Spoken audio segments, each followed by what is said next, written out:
Can you go to the hospital by yourself? I promise I'll take care of everything. My name is Emily, and I'm about to have a baby for the first time. I'm last month's pregnant. Although I'm nervous, I'm also very happy to be adding to our family. My husband Mark works a desk job and has weekends off, but he doesn't help much at home or with shopping. He often visits his parents' house on weekends because they live close by and he's very close to them. He doesn't really have a reason, he just goes. Since I got pregnant, I've been careful not to lift heavy things. When I need to buy something heavy like rice, my friends help me. Every day, I wake up early to make breakfast for Mark and say goodbye when he leaves for work. Then I clean the house, do laundry, and go shopping if I need to. After I come back, I start making dinner. Once everything is done, I can relax. I'm on maternity leave now, so I've started a new hobby, blogging. I write about my day and post pictures of things like my food, the blue sky, and flowers in my garden. My friends and people I know leave comments, and this has become a fun part of my day. One evening, while I was making dinner, Mark came home. He left his bag and jacket on the sofa, so I picked them up and hung them up. I told him I made hamburgers for dinner and that I was going to take a bath. He just went to the bathroom without saying much. We've been married for 4 years, but he's not very kind or thoughtful. I sometimes wonder if this is normal for marriage, but I've gotten used to it. After his bath, I gave Mark a drink. He asked where the beer was, looking at the bar. I said I forgot to buy it and would get some tomorrow. He got angry and told me to go to the store right now. I was upset. Why did he expect his pregnant wife to go out for him? If he wanted it so badly, he could have gone himself. It's difficult for me to walk around with my big belly. He got even more upset and yelled at me, saying it was my fault for forgetting, and that being pregnant doesn't mean I get treated differently. He believes staying active is good for health. Because he doesn't calm down easily, I decided to go to the store anyway. At the store, I ran into Sandra, a neighbor. She was in a good mood, which made me feel a bit better. I told her about my husband wanting beer and not understanding why he couldn't get it himself. Sandra seemed to sympathize with my situation. After chatting, we went our separate ways. When I got back, Mark was just sitting there, not having cleaned up after dinner. He asked why I took so long and demanded the beer. His harsh words hurt me, but I gave him the beer and started cleaning without saying anything. I couldn't believe he could be so unkind, especially now. I didn't want to argue, so I kept quiet, had my bath, and went to bed. The next morning, Mark acted like nothing happened. He doesn't hold on to things like I do. He noticed I was upset and told me to be nicer since he was going to work. He talked about the importance of being grateful, which made me want to point out he should practice what he preaches, but I was too shocked to say anything. I just watched him leave, saying he wouldn't be home for dinner. After he left, I went about my day as usual, but his words stayed with me. I decided to make something simple just for myself. Then, as evening approached and I was about to eat alone, I was surprised by Mark's unexpected return. I hurried to greet him. He thanked me but mentioned his surprise visit was due to his plans being canceled. He was hungry, expecting dinner, but I had only prepared enough for myself. Mark's reaction was immediate and filled with frustration. He couldn't believe I hadn't considered the possibility of his return, expecting a meal waiting for him. His disappointment grew when he saw the modest dinner I had set out for myself, questioning the effort and care I put into my role at home.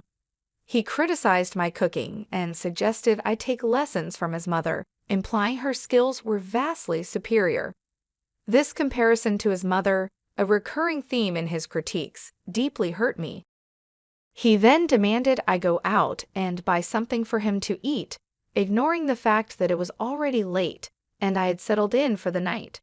Faced with his anger and unreasonable demands, I felt an overwhelming sense of dismay.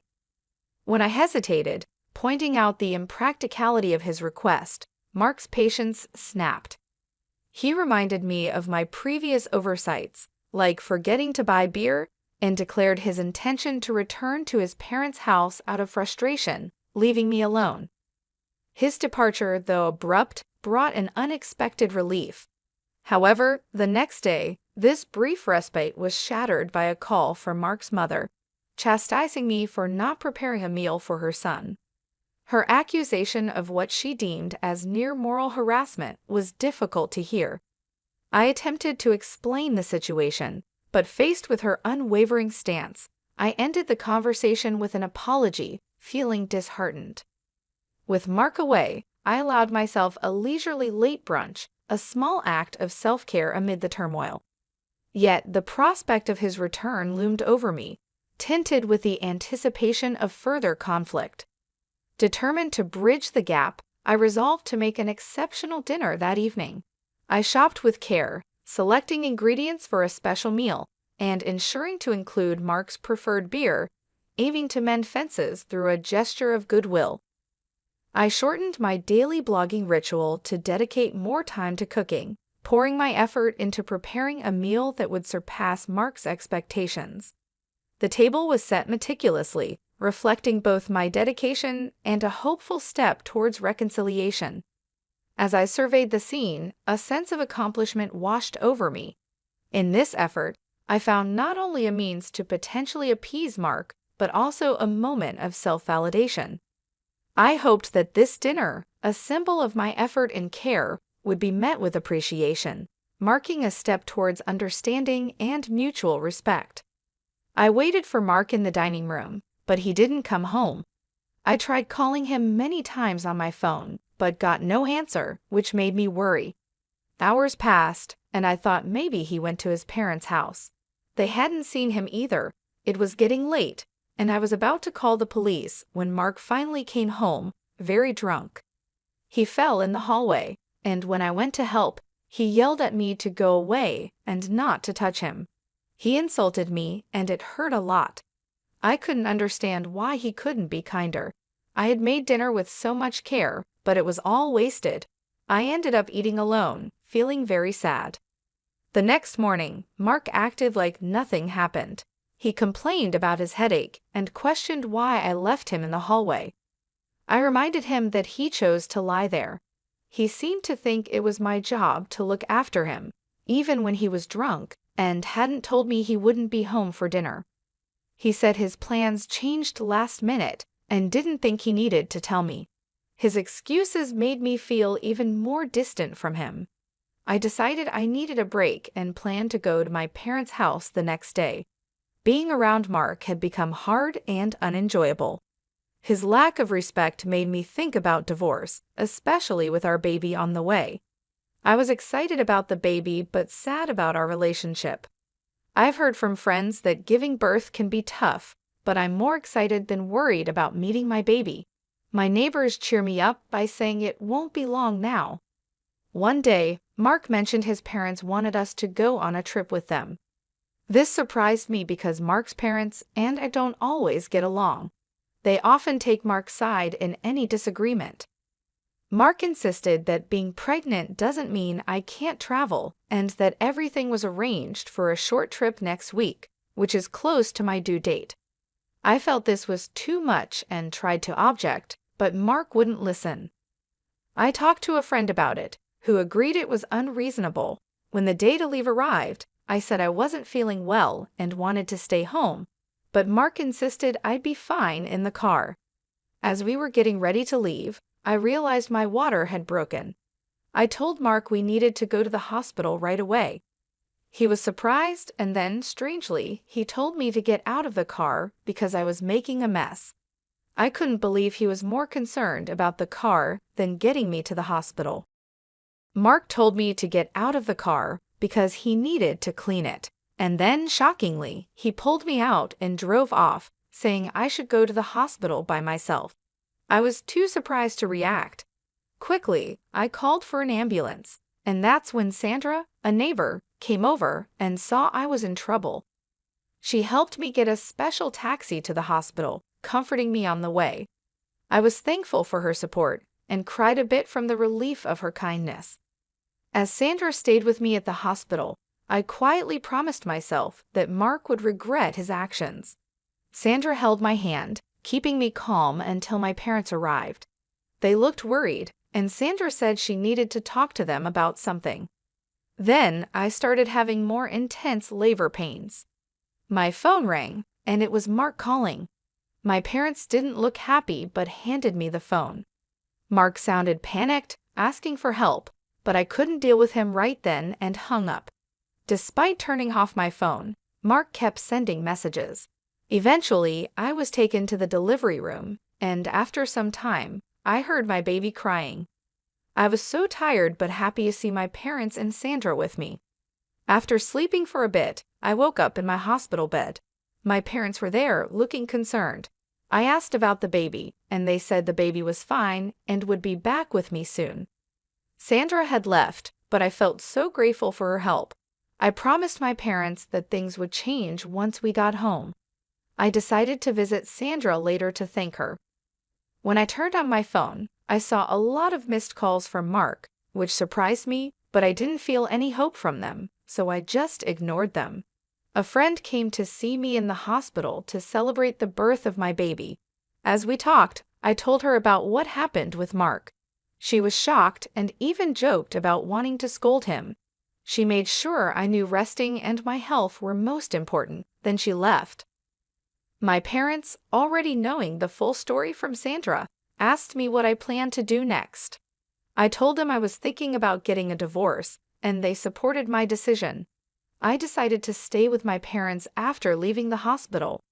Mark tried to visit me at the hospital, but I had told the staff I didn't want to see him, so they didn't let him in. The next day, Sandra visited with a fruit basket. I was so happy to see her. She reminded me to take it easy because getting tired after having a baby is common. I thanked her a lot for her help and said I didn't know what I would have done without her. Sandra told me it was most important that me and the baby were healthy, and she was glad to help. I promised to thank her properly once everything calmed down. Sandra mentioned she had told her husband about what happened, and he was very upset. I felt bad for involving her in my problems. Then Sandra revealed something surprising. She was actually the wife of the CEO at the company where Mark works. We became neighbors when we first moved here. This made me realize just how much I had brought Sandra into this situation. I didn't know that Sandra was the CEO's wife. We met often at the local stores and started having tea together. That's how I learned about her husband's important job. My husband didn't know any of this because he never joined me in meeting our neighbors and didn't like to socialize.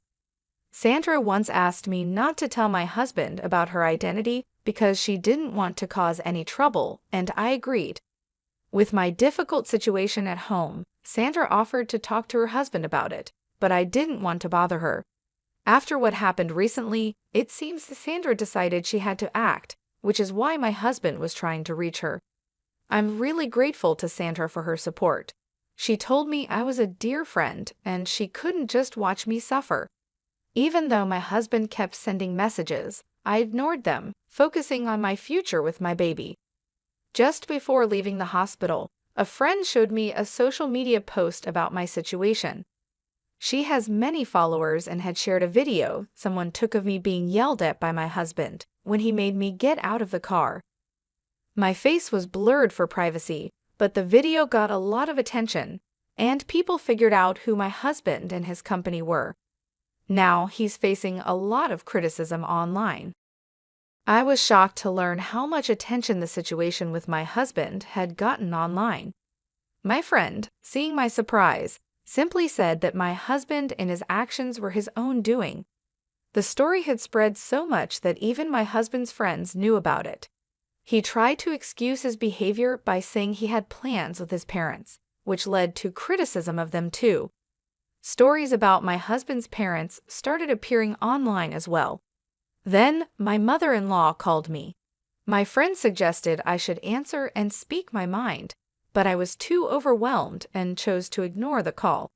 Soon, my missed calls were full of attempts for my husband and his parents to reach me. The hospital staff knew about my situation and supported me, ensuring I wasn't disturbed by my husband or his parents.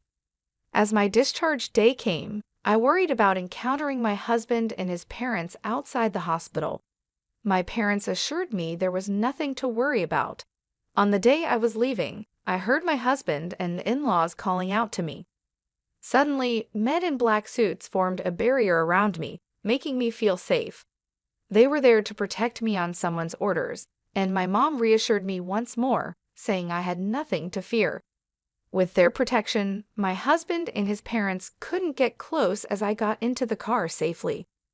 I'm really thankful for Sandra's help and have been thinking about how to thank her properly. My parents agree and want to show our gratitude too.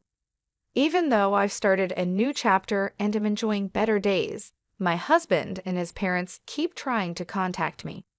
I sent them divorce papers, but they didn't seem ready to accept them. Once, when they called and spoke rudely to my dad, he got upset and they ended the call quickly. We decided to get help from a lawyer who was a friend of my dad's.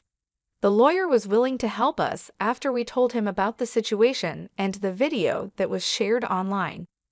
When the lawyer contacted my husband on our behalf, my husband was surprised and then stubborn, insisting we could solve our issues without a lawyer. But the lawyer made it clear he was representing me, and it was my choice to involve him. My husband didn't want to agree to the divorce at first, but the mention of possibly going to court made him change his mind. He said he didn't care about our child and didn't see why he should pay child support or how we split our things, claiming he did nothing wrong. The lawyer explained the legal side, but my husband was still not convinced until the lawyer mentioned court, which made my in-laws agree to the terms quickly. I was stunned by my husband's attitude and couldn't believe I had married him. I've been talking to Sandra about everything, and she jokingly suggested we could go after my ex-husband's retirement money as a way to get back at him. Sandra's cleverness really surprised me. The lawyer told me my husband wanted to say sorry in person, but I chose to talk over the phone with the lawyer there. My parents were with me when he called. He started by blaming me for everything, saying his life was falling apart and it was all my fault. He even asked me to come back to him, saying he'd forgive me. I stayed calm, and when he insulted me again, I told him we were recording the call to use as evidence. He was shocked and quickly changed his tune, claiming he was joking and couldn't live without me. I hung up and gave the recording to the lawyer, who couldn't believe my husband's behavior. My parents and I were sure we wanted nothing more to do with him. There was a strange part of me that found this situation slightly amusing. The divorce went smoothly, with no problems in dividing our property or arranging child support. Thanks to Sandra telling her husband, who is my ex-husband's boss, about what happened, he faced consequences at work. The boss values family and didn't take kindly to my ex-husband's actions. Mark couldn't keep his job after what happened. Without work, he couldn't pay for his house and had to move back in with his parents. The video that went around made it hard for him to get a good job, so he just did small jobs here and there. People also started talking about his parents, making them feel uncomfortable in their own community. This situation was tough for them, maybe even tougher than dealing with any legal trouble. After things calmed down and I was feeling better, my family and I went to thank Sandra and her husband. They were really kind to us, especially to my baby, making us feel welcome. Soon, Sandra and my mom became good friends, and our dads got along well too. Sandra and her husband have a son who is about my age, and surprisingly, we started getting closer. A few years later, it looked like I might become part of Sandra's family, which was something nobody expected. Life can really surprise you sometimes.